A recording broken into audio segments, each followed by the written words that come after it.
Good morning, Tay. Magandang umaga po. Tali-survey lang po tayo. Tali-survey, may tatanong lang po ako. Sino po sa inyo ang pinaka-the best mamuno? Si Duterte po ba o si Bongbong Marcos sa loob ng 2 taon? Ano pong opinion nyo? Ayaw ko nag-Bongbong. Bakit po ayaw nyo si Bongbong? Kasi mahal na bigas, mahal na piliin ngayon. Ayan po. Kasi kami mga senior. Oo. Hindi kami natutulungan. Sino pinaka-the best sa'yo mamuno? Si Duterte ba o si Bongbong Marcos sa loob ng 2 taon? Marcos pa rin ako. Marcos na. At bakit? Parang kumpara nung kay Duterte, mas malalaya yung mga tao, tapos medyo okay naman yung pamumuno niya. Maayos naman. Si Bongbong. Sa akin. Para sa akin. Para sa'yo. Sa loob ng 2 taon na pamumuno ni Bongbong Marcos at ni Duterte, sino pinaka-the best mamuno sa kanila? Si Marcos ka. Bakit? Bakit si Marcos?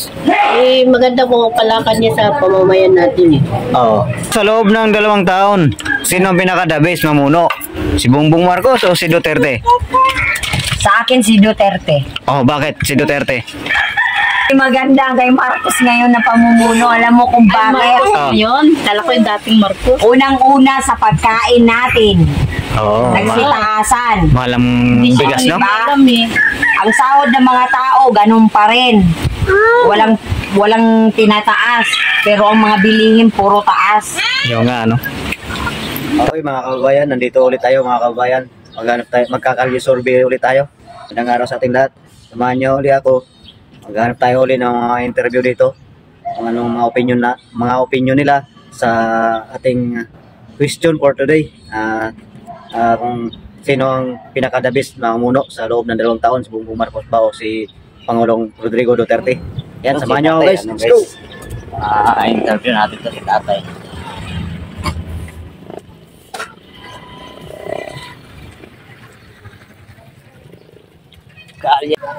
Isa, kakali-survey tayo.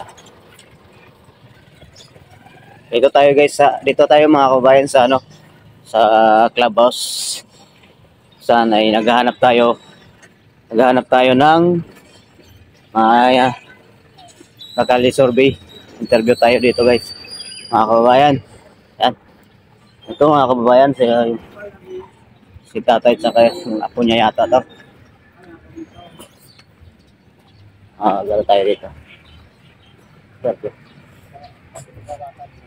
Good morning, Tay. Magandang umaga po. Tali-survey lang po tayo. Tali-survey, may tatanong lang po ako. Sino po sa inyo ang pinaka-the best mamuno? Si Duterte po ba o si Bongbong Marcos sa loob ng 2 taon? Ano pong opinion nyo? Ayaw ko nag-Bongbong. Bakit po ayaw nyo si Bongbong? Kasi mahal na bigas, mahal na piliin ngayon. Ayan po masasabi nyo. Ano pa kung ayaw nyo kay Pangulong BBM? Anong ayaw nyo po kay BBM? Yung mahalang bilihin? Oo, mahal ang bilihin. Ano pa ang masasabi nyo? Yun lang ka. Kasi kami mga senior. Oo. Hindi kami natutulungan. Hindi nagdilagdag apisyo namin. 500 lang ang buwan. 500 lang po ba ang pensyon ng mga senior? Oo. 500 lang ang buwan. Ay, yung kay Duterte, ano po masasabi nyo sa mga pamamalakad ni Duterte po dati? Mabuti-buti naman si Duterte. Tanong na. Kung maganda pa, hindi ba masyadong mahal ang bilihin? Oo nga po, ano? No! Yung aso! Yun lang po tayo, ang opinion nyo. Oo. Sige po, maraming po salamat tayo. Maraming salamat. Maraming salamat po. Okay, guys, yun lang po ang opinion ni tatay. Ang mahal talaga ng bilihin talaga, guys. Yun lang talaga ang mga opinion ng mga tao dito. Hanap tayo dito. Oh, good morning. Morning. Pwede ka bang ma-interview konti? Saglit lang. Para saan ba yan? Kalye survey lang. Ito ang tanong ko. Oh. Sino pinakadabis sa'yo mamuno? Si Duterte ba o si Bongbong Marcos sa loob ng 2 taon? Marcos pa rin ako. Marcos ka. At bakit?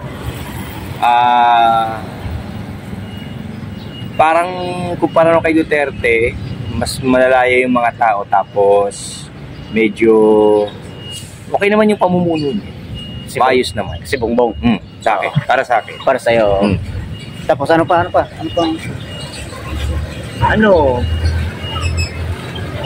Parang hindi takot yung mga tao. Hindi, parang hindi ka. Oo, hindi takot. Oo. Parang malaya sila nakakakilos. Yun lang. Ano masasabi mo sa ating mga ngayon? Mga bilihin natin ngayon? Tumataas. Wala magagawa. Ganun talaga. Ganyan Si talaga, gasolina, diretso yan. Lahat tama yan. Oo. Ganun talaga. Pero man na nangyari, kahit naman sino, wala namang pangulong dumaan na lahat bumaba. Lahat naman tumataas. Kaya kay Duterte, ano masasabi mo nung dati? Yung pamamalakad niya? Maayos naman. Pamamalakad niya. Kaya nga lang, parang gano'n. Lahat naman ng pangulo, siyempre, may mga, positive at saka negative. Oo. Maayos naman. Okay naman. Pero for me, okay pa rin yung, kasi kahit paano, improving naman. Oo. Saka magdadalawang taon pa lang naman siya, di ba? Oo. So, malalaman pa. Yan lang opinion mo. Oo, okay lang. Okay. Salamat ha. Thank you. Ito mga kababayan. May nakita tayo, senyor. Senyor. Tay, good morning po, tay. Kalye survey lang po. May tatanong lang po ako about sa ating gobyerno. Ito po ang tanong ko, tay. Sa tingin nyo, sino po ang pinakadabis mamuno? Si Bongbong Marcos po ba o si Duterte sa loob ng 2 taon? Ano pong opinion nyo, tay? Wala akong masasabi na kasi. Wala po kayong masabi, tay? No comment po kayo? Sige po, salamat po ha. Ito, mga kababayan, nandito tayo ngayon sa loob pa rin ng Istana Subdivision. Coffee. Interview kita kahit konti lang. Madam, ito ang tanong ko. Kalisorbe tayo ha. Ito ang tanong ko. Sa loob ng 2 taon na pamumuno ni Bongbong Marcos at ni Duterte, sino pinakadabis namuno sa kanila? Si Marcos ka. Bakit si Marcos? Maganda po palakad niya sa pamamayan natin Oo. Ano pa? Coffee. Yun lang masasabi ko. Yun lang. Anong masasabi mo pala kay Duterte sa loob ng administrasyon ni Puro siya marahas. Mamamatay ba gano'n? Kaya puro mura, kaya mas okay pa rin si Marcos. Ano lang siya, kalmado lang. Kalmado lang. Kung may mga problema, parang lang siya. Kalma. Kalma. Wala opinion mo? Okay, yun lang opinion ko. Okay. Approximately 10 hours later. Ito ang tanong ko, sa loob ng 2 taon, sino ang pinakadabis mamuno? Si Bongbong Marcos o si Duterte? Sa akin si Duterte. Bakit si Duterte? Maganda kay Marcos ngayon na pamumuno. Alam mo kung bakit? Yun, kala ko yung dating Marcos. Unang-una sa pagkain natin. Nagsitaasan. Malam bigas, no? Diba? Ang sahod ng mga tao, ganun pa rin. Walang tinataas. Pero ang mga bilihin, puro taas. Yung nga, Tapos, kung may panawagan ka kay Bongbong Marcos, anong gusto mo? Ibaba ang mga bilihing pagkain. Yun lang. Yun, ang maganda doon. Sa pagkain lang. Pero bakit si Duterte ang napili mo? Si Duterte, nawala yung mga adik. Ano pa? Wala yung mga kurap. Yung mga kurap natatanggal. Ano pa? Yung about sa pagkain, di ba? Mababa na yung mga bilihin noon. Nakipress Tapos niya. tinaasan niya yung mga sahod ng pulis at sundalo. Pulis at sundalo. At Teacher. saka mga sa gobyerno. Di ba? Tinaasan niya, binabaan niya yung mga bilihin. Nga. Yun lang. Duterte talaga ako kasi kababayan ko yan. Sige, yun lang opinion nyo. Opinion nyo. Yun lang. Sige, salamat ha. Approximately 10 hours later. Ang tanong ko, sa loob ng 2 taon, sa pamumuno ng ating Presidente Bongbong Marcos at ni ni Duterte, Rodrigo, sinong pinaka-the best sa'yo sa loob ng 2 taon sa pamumuno? Kung akong tatanungin kasi bago pa lang ngayon si Bongbong, hindi Oo. pa natin ma-identify dito na yung ano niya sa ating Pilipinas. Pero yung sa akin lang, mas maganda talaga si Digong. Si Duterte pa rin talaga, no? Bakit si Digong? Kasi para sa akin, marami siyang mga nagawa sa Pilipinas na mabuti. Totoo yun, no? Yun lang. Ah, Yun lang. sa ngayon kasi, no, anong masasabi mo kay Bongbong Marcos? Okay din siya, pero... Puro mataas ang bilhin. Okay din siya. Okay naman siya. Oo. Yun lang. Yan na po. Sige po, salamat po ha. Sa inyong opinion, salamat po. Eh guys, pili na kayo dito guys, oh. May barbecue, may daming ano yate, oh.